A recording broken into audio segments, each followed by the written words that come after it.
Well, hey, Hi. folks, this is Welcome. Bennie Valerie. and Valerie.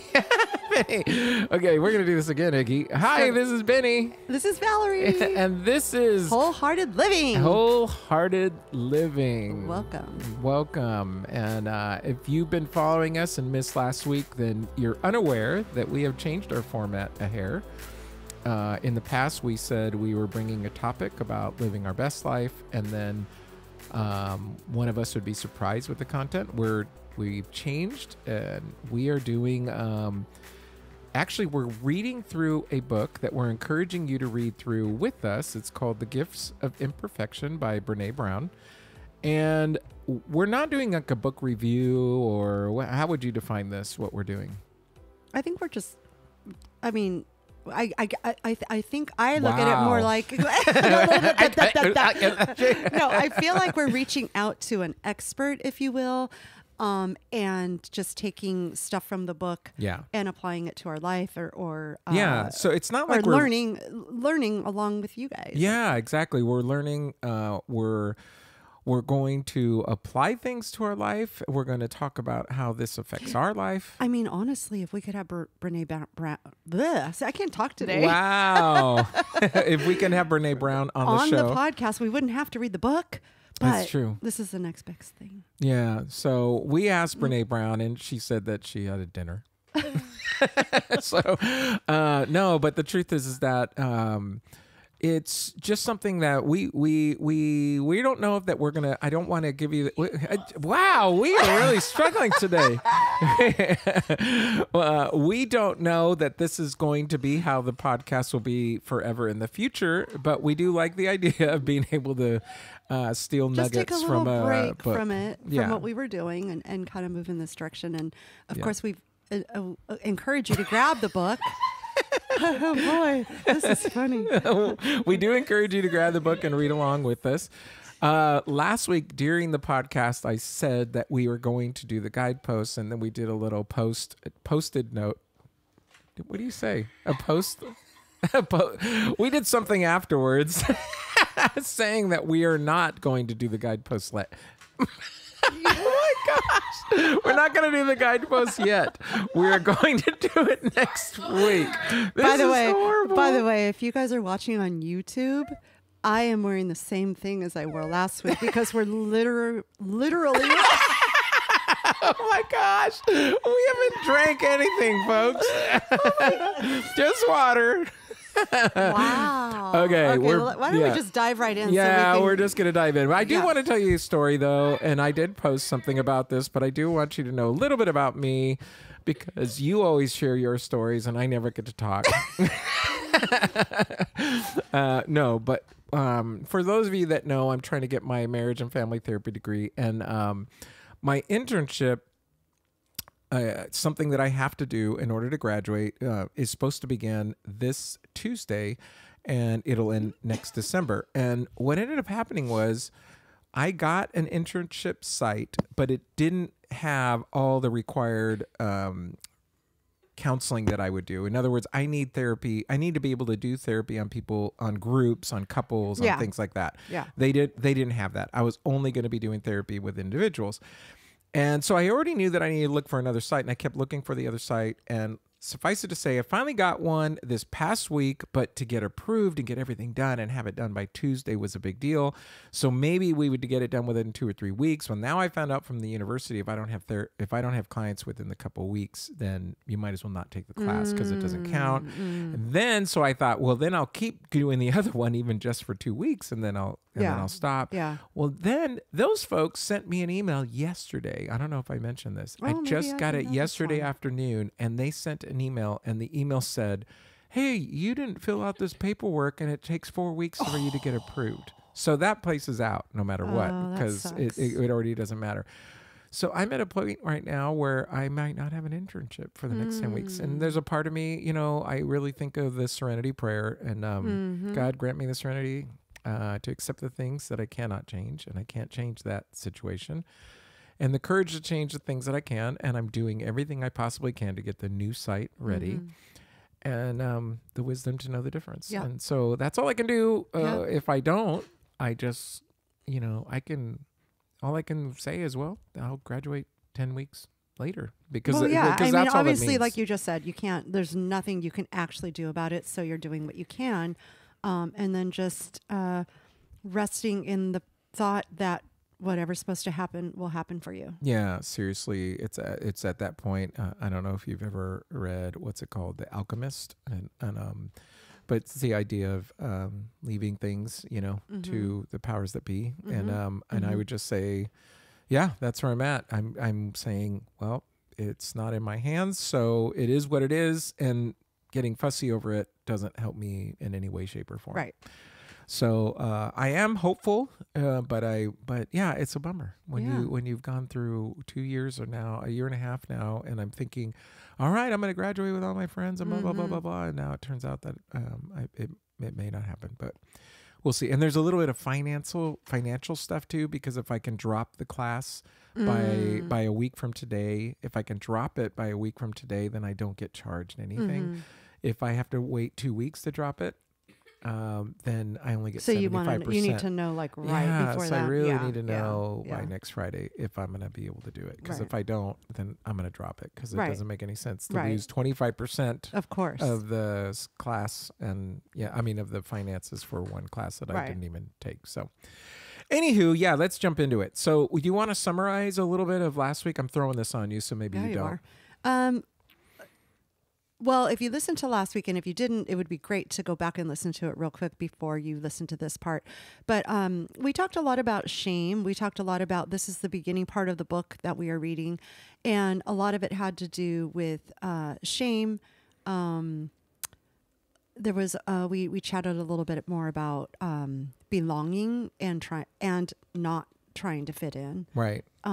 So the idea that many times we're in a situation, in a group, in a workplace, in a friend group, whatever it might be, even a church group perhaps, and we're trying to belong so bad that we're not being who we're intended to be. Our authentic self. Our authentic self. And in some cases, it's because we don't even know. We've been faking it so long, we don't even know who our authentic self is. I'm sorry if you can hear our lawn getting mowed. But, I mean, and it's going to go right into what you wanted to point out. That's why we're doing the second part before getting into the guidepost.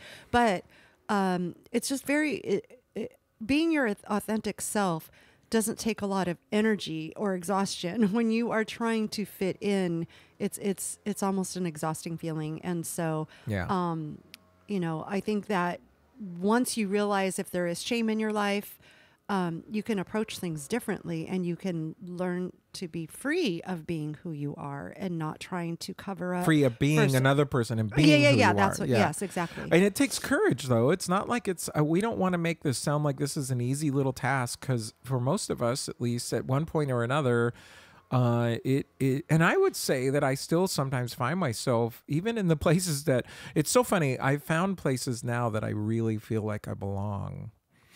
And then there are certain parts of me that I go, I know they don't totally fit in with what this group believes. And so, and then there are times when I want to cover that part of me up. And then I recognize, no, I just need to be who I am. And honestly, when you want to cover that part of you up, is that shame? Well, yeah, sometimes it is. Yeah. Sometimes it's shame, because I'm thinking, if I expose this part of myself to you, you may reject me, and maybe even bigger, you may think that now I can't be part of the group, which is important to me, or whatever. And so I'm probably going to get into some of that stuff as time goes on, and we maybe not today, but certainly in some of ours.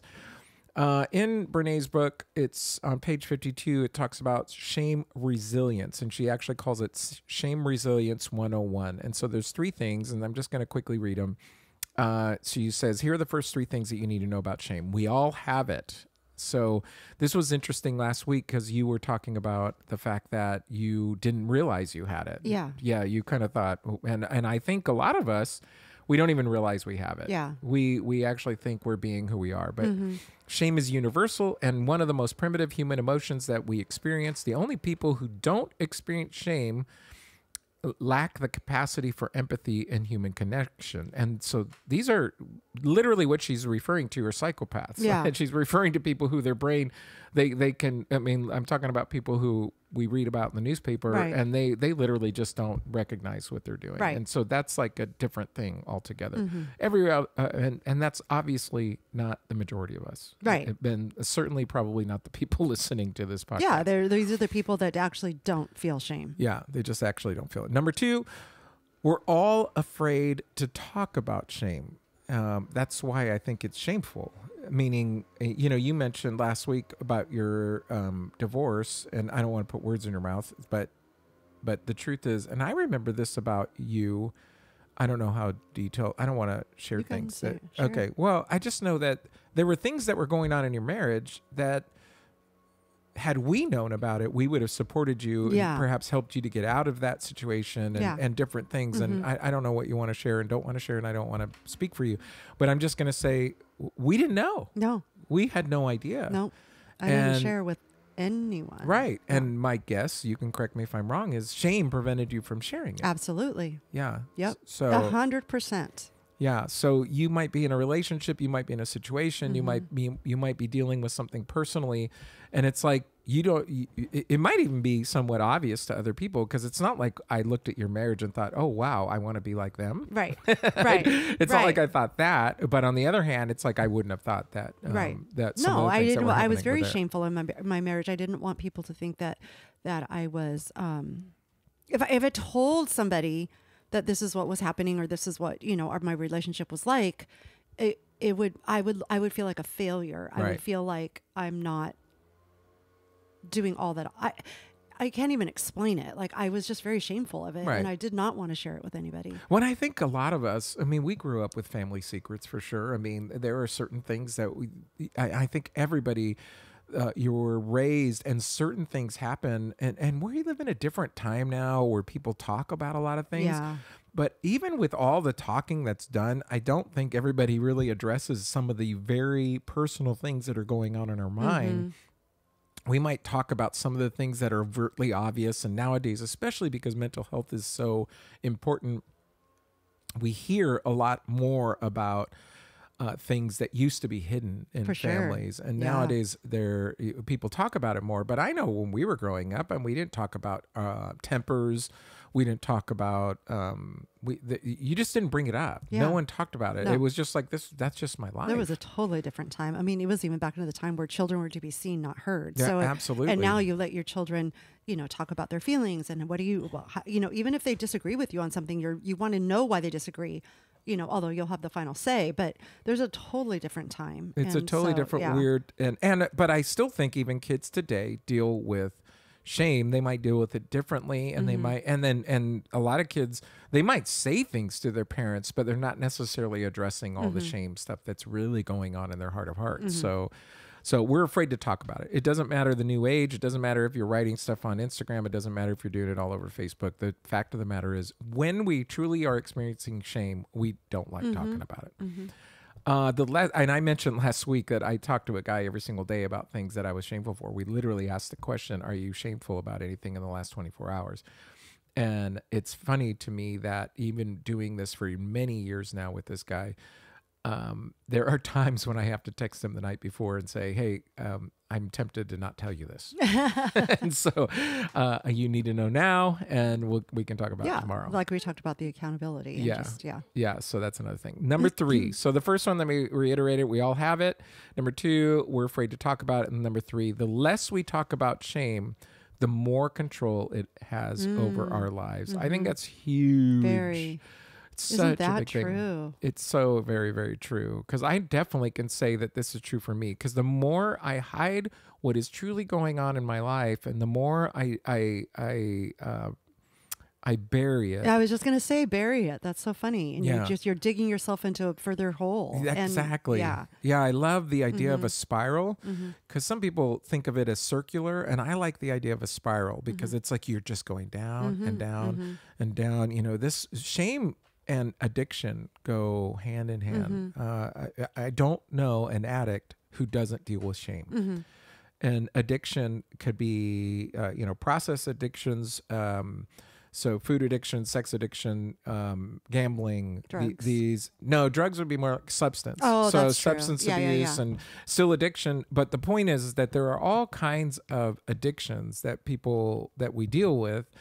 And I would say often something that is driving that addiction is shame. Mm-hmm. And we're burying ourselves more and more and more and more. And what ends up happening is in order to deal with that, we use whatever it is, the addiction, to try and cover up the pain. Right. And then we feel bad. Right. And you feel worse, and you and dig how do we? yourself What and is you the keep word that going. we feel? We feel shame, shameful, and you keep digging that little hole. So what do I have to do? And then what even happens worse is you have to do even more, because what you did before only covered that amount of shame. I'm going to use that word. So I even have to do more of it so that I can even cover more of the shame, and then it keeps on going and going and going. Vicious cycle. It's horrible. So. Another highlight I have is shame is the intensely painful feeling or experience of believing that we are flawed and therefore unworthy of love, belonging, and connection. You talked about this a little last week, but I think it's worth reiterating this idea of love and belonging. What did you? Well, I like that, and I'm reading right there, and the connection, because I also feel like if you have shame and you're not, when I say expose, I don't mean that you're exposing it to everybody, but what I mean is if you're not really facing the fact that you have shame about something, or you're not feeling authentic or what have you, your connections cannot be 100% authentic. Yeah. I love this one thing that she says. I've used this so many times because she said this in another book too. Shame needs 3 things to grow out of control in our lives: secrecy, silence, and judgment.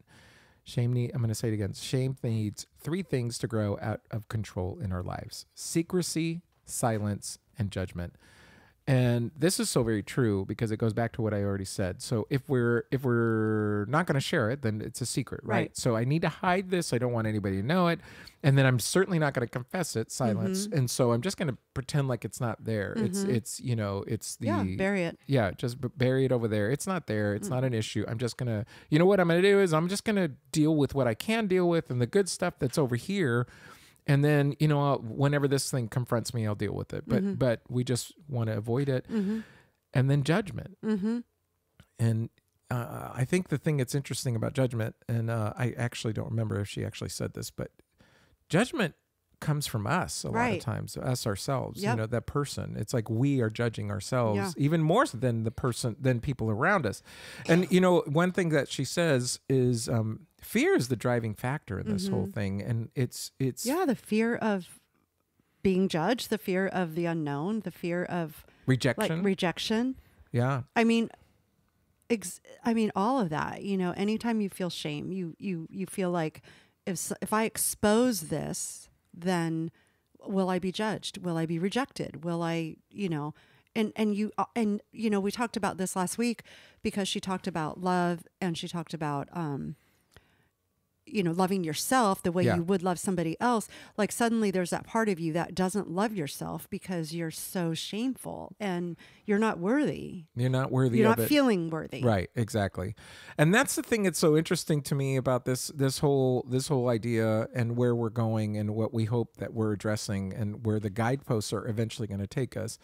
But for me, if you're out there right now, and like we already said, everybody deals with shame at some level, right? So if you're dealing with shame, what is it that you're doing about it? And so she ends up saying there are 4 things that people that she studied. And by the way, if you don't know anything about Brené Brown, she's actually a researcher. So you might think of her as a person who writes books and a person who speaks. But a lot of her, and when you do read this part, and if you don't, it's fine, I'll just say it right now. A lot of the stuff, as she says, from my research, exactly. Everything that she's coming up with isn't because she thinks these are good ideas. Like the 4 things I'm about to say, she found people who had high, what she calls shame resilience. So in other words, these are people that don't deny that they deal with shame, but then they do 4 things. There's 4 things that they have in their life. They might not even know that they have it. That's what's so funny. She's the one that codified it. Right. She's the one that kind of said, okay, these are the 4 things. They didn't say, well, these are the 4 things I do. She just asked questions And then she nailed them down to these 4 things. So Brené Brown found that people with high levels of shame resilience share these 4 elements. Number 1, they understand shame and recognize what messages and expectations trigger shame for them. So the first thing that they do is they're able to see shame coming, and they're able to deal with it immediately instead of allowing it to totally invade their body where they're finally buried and they can't even move. You know what I mean? Does that make sense? Yeah. Yeah. Yeah. So I think all of us have some kind of trigger. Right. So it could be an individual that says something. It could be something that we look at ourselves, or we see ourselves, or we get stuck on something, or we're at work and a certain behavior, or somebody triggers us at work, or and we immediately go into okay, I'm not good enough, something. And they recognize that. They understand. They recognize it right away. Yeah. Right away. And they're able to deal with it. Okay. Or at least at this point, they're only able to recognize it. Yeah. And they're recognizing that there's a message that's being told to them. They're recognizing that this message is shame. And so they deal with that. Number 2, do you want to read it? I'm reading a lot.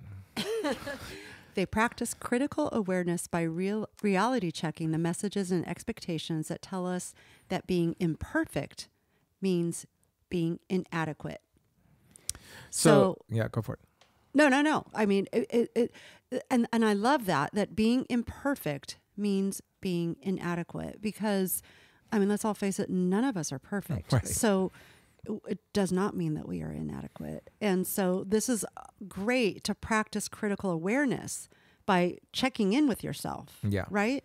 Ironically, people who deal, and she mentions this later or another place in the book, but people who deal with perfectionism are people who often deal with shame. And so the way they're trying to fix it is by being perfect. Yeah. And what's so funny is, because no one is perfect, it just makes their spiral go that much more radical. I can relate. Yeah.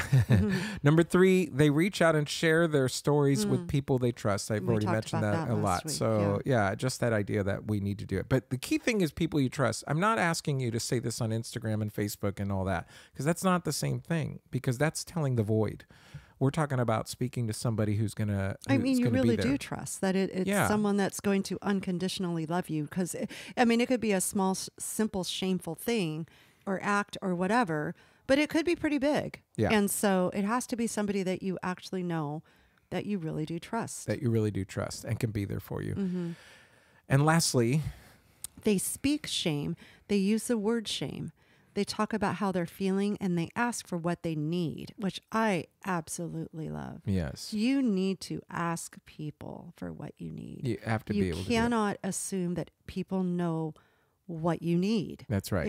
It's very important to, in anything, I think, that, you can't just throw something out there like, well, what exactly do you want from me? Well, you need to explicitly say what you need. And then the other thing, what's interesting is when you're in a shame spiral, you might not know exactly what you need, because you just need to get it. But what you do need to be able to say is, hey, I'm experiencing this. And like we talked about last week, being detailed about what you're saying. You can't simply say, hey, I'm really struggling with, feeling good about myself. I'm struggling with feeling good about myself.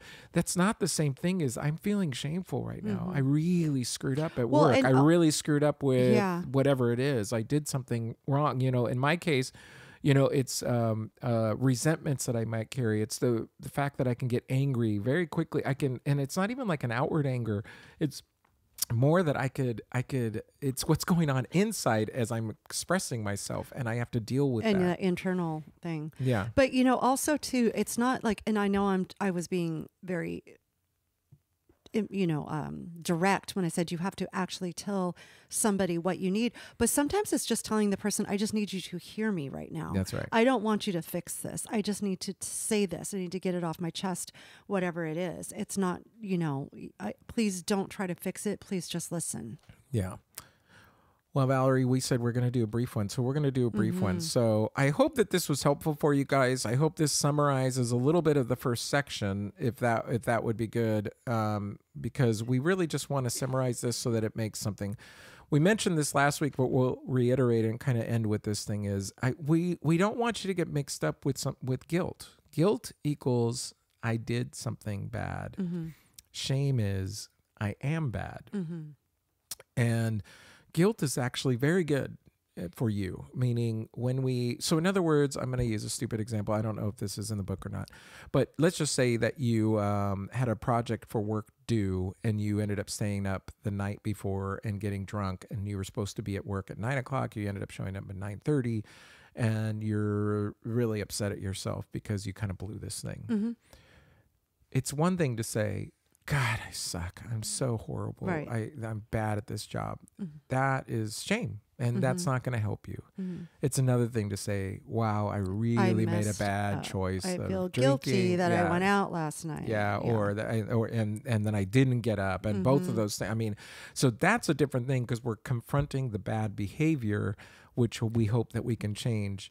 But shame, when I say I am bad, that's going to be something that's going to blanket you beyond behavior. Exactly. It's going to actually affect who you are. Yeah. So. I mean, it's like when you raise a child and you tell your child that they are bad. No, they're not bad. You stomping in the mud and then running through the house after I just said to take your shoes off was a bad thing to do, but it doesn't mean that the child is bad. Right. The behavior was bad. And being careful about saying that your kid is lazy instead of just saying, hey, I need you to do this thing. Hey, it's time for you to get up. It wasn't appropriate that you didn't respond to what I told you to do. That's a very different thing than saying, hey, you're so lazy. Just a blanket lazy. Yeah. So, or you're dumb because they got one bad grade or whatever. We want to confront the behavior. But that's also to ourselves. And we absolutely, last week, you got to listen to last week because we actually talked a lot about that too. You can't love that kid if you're not loving yourself. And so that's something you can listen to last week. Yeah. So talk to yourself the way you would talk to your child and let your child hear how good you talk to yourself. That's right. And listen to those 4 things. I'm not going to reiterate it here for the sake of time, but I am going to encourage you to check it out because if this is going to be key to the rest of what we're going to do in dealing with shame. So right. And then we will definitely, you guys, dive into the guidepost 1, cultivating authenticity, letting go of what people think. And I think that's huge because I think so many people care about what other people think, that they are not cultivating their own authenticity. Authentic self. Yes. So yeah, and the goal is to do 1 guidepost per week, but quite frankly, if we find that it's not that we need to do 2 weeks on 1 guidepost, then we'll let you know that. So we'll try and be pretty clear about that so you can read along with us and stay with us. But we're glad you're here with us today. Thank you for listening. Definitely. I'm at Bennie Gonzalez on Instagram. We'd love to hear from you. I'm at A Daily Dose of Cocoa, and we thank Iggy. I don't even know if we said anything. We didn't even say hello to Iggy. Hi, Iggy. Hello. Hello and goodbye. Okay, let's start over because we didn't. No, I'm kidding. All right. Thank you, Iggy, so much for doing what you do. And thank you, listener, for being here. We're glad that you're with us. And all right, guys, we will see you next week. Have yourself a good week. Have yourself a great week. Ciao. Bye.